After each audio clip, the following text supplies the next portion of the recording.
اعوذ باللہ من الشیطان الرجیم بسم اللہ الرحمن الرحیم۔ السلام علیکم ورحمۃ اللہ وبرکاتہ۔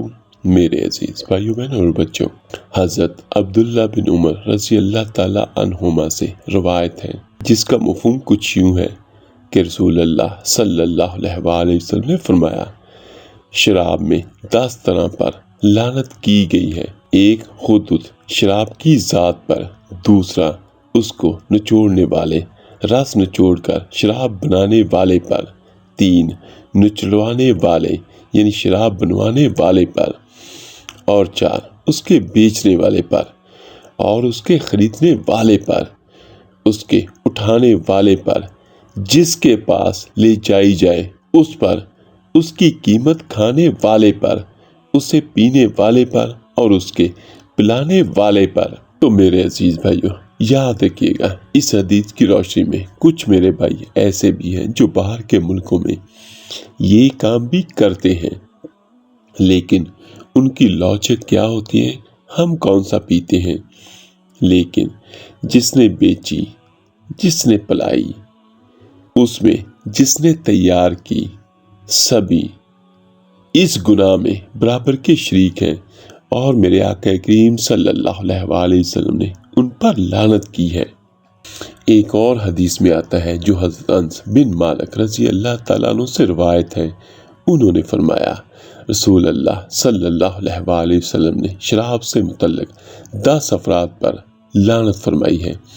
اسے نچوڑنے والے پر، نچڑوانے والا جس کے لیے نچوڑی گئی یعنی جس نے پینی ہوگی، اسے اٹھا کر لے جانے والے پر، جس کے لیے اٹھا کر لے جائی گئی، اسے بیچنے والے پر، جس کے لیے بیچی گئی، اسے پلانے والے پر، اور جسے پلائی گئی، حتیٰ کہ انہوں نے اس طرح کے 10 افراد شمار کیے۔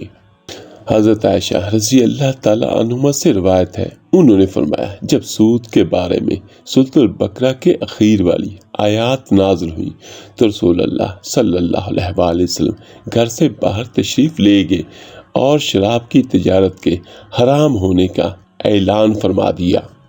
اور میرے عزیز بھائیوں، آخر میں ایک آخری حدیث میں آپ کو بیان کرتا چلوں جس کا مفہوم کچھ یوں ہے کہ میرے آقا کریم صلی اللہ علیہ وآلہ وسلم نے فرمایا، جس نے ایک بار شراب پی 40 دن اس کی کوئی عبادت قبول نہیں ہوگی۔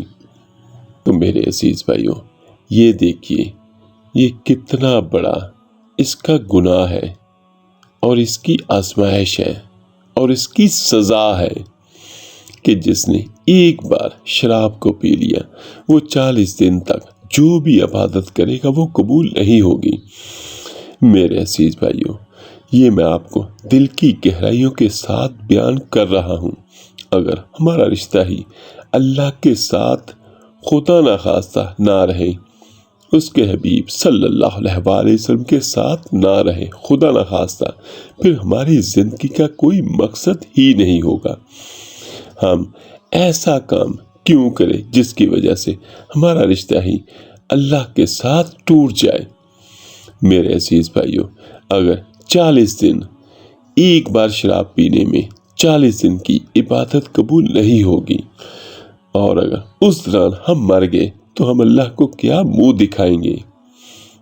اور یہ بھی یاد رکھیے گا، بہت سارے لوگ ایسے بھی ہیں جو شراب پیتے ہوئے مر گئے، جس طرح شہید کے بارے میں ہے کہ وہ اس دن اللہ کے سامنے اسی حالت میں پیش ہوگا جس حالت میں وہ لڑتا لڑتا شہید ہوا۔